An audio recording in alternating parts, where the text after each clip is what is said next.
it comes to cash buyers, I feel like there are a lot of misconceptions. So, a lot of you may think about cash buyers in the same way a movie portrays the New York Stock Exchange. However, it's nothing like that.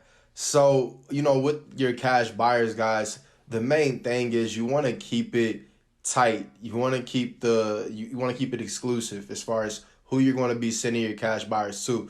So in this video, I'll tell you exactly, approximately how many people, how many cash buyers you want to send your deals to.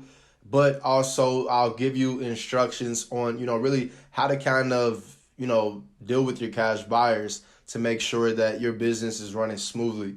So the first thing before we get into anything else, do me a huge favor and like that subscribe button. But the main thing here, guys, with your cash buyers, you want to keep them to about, 3 to 5 is how many cash buyers you want to send your deals to, especially on that first visit, right? So let me explain what I'm saying. So the first visit, you want to make sure that you have, you can send out the deal to about 3 to 5 cash buyers who are, good cash buyers. You've qualified them, you vetted them, you make sure, they meet all the credentials.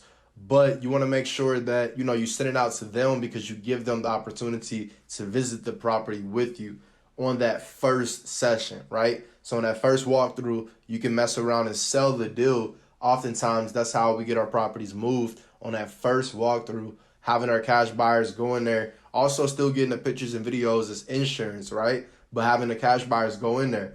And the thing is, when you send it to the first, 3 to 5 range of buyers, when you send it to that many, 9 times out of 10 you've developed a relationship with this 3 to 5 buyers, right? So if you don't have many buyers, I'm not saying go and send them to 5 just to get it more of a possibility. I'm saying send it to quality buyers that are closing deals, and they're not looking to go behind your back or not looking to, wholesale it or whatever else. Just make sure you're getting the most profit from the buyers that you're sending it to.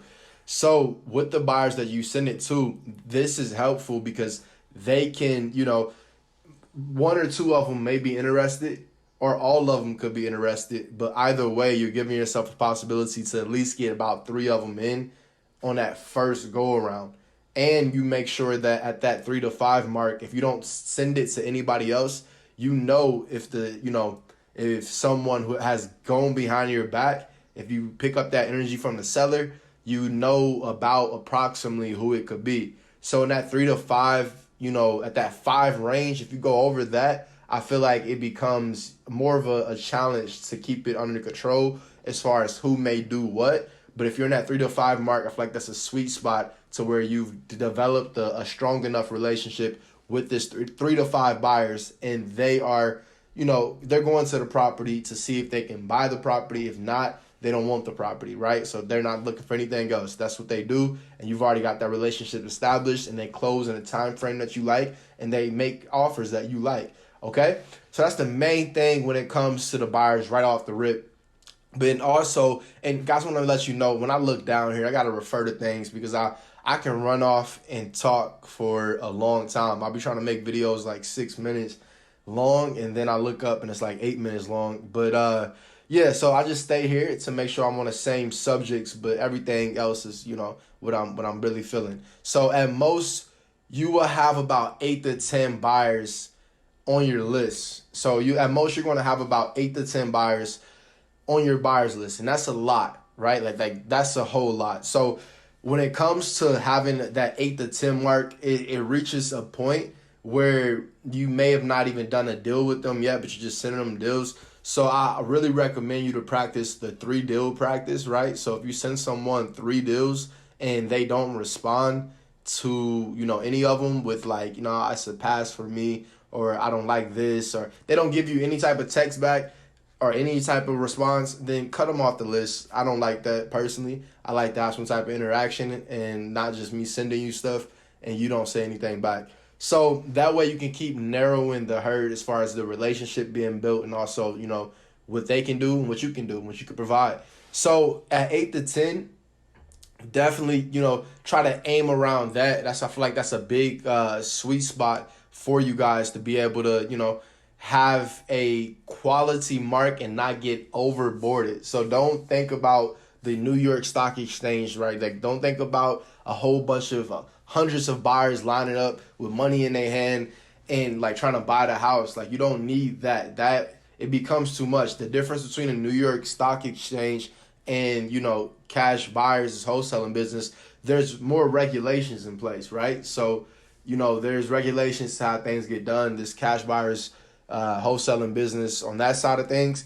If you're sending someone a deal and you're sending this deal to everybody, like, there's a reason why I tell you guys don't put your deals in Facebook groups, because then you're giving other people a chance to, you know, take what's yours. So you want to make sure you keep what's yours, and the way you do that is by moving strategically. This is chess. You don't want to be out here just thinking you got, you know, your little checker piece and you double hopping everybody trying to send a deal to 1,000 places. It don't work like that. You got to move strategic with your moves, right? Get you the horse, skip you a few, right? Go make you a little L. So, you know, go ahead and move strategic when you're building this buyers list. This should answer your question of how many buyers should be on your buyers list, which is, you know, like I said, 8 to 10 at the absolute most. And preferably that 8 to 10 are people that you've done business with, or they have a very reputable reputation, right? So that's the main thing here. 8 to 10 at the most, 3 to 5 on that first. Soon as you get the deal,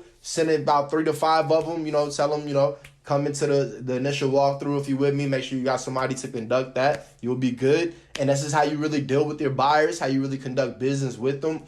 And, you know, the main thing is build a quality relationship with these buyers, right? Make sure you build that quality relationship. That's what'll distinguish the, you know, that'll give you the trust factor as far as distinguishing which buyers are the ones that you prefer over the other ones. All right, guys, that's the main thing there. I appreciate you watching.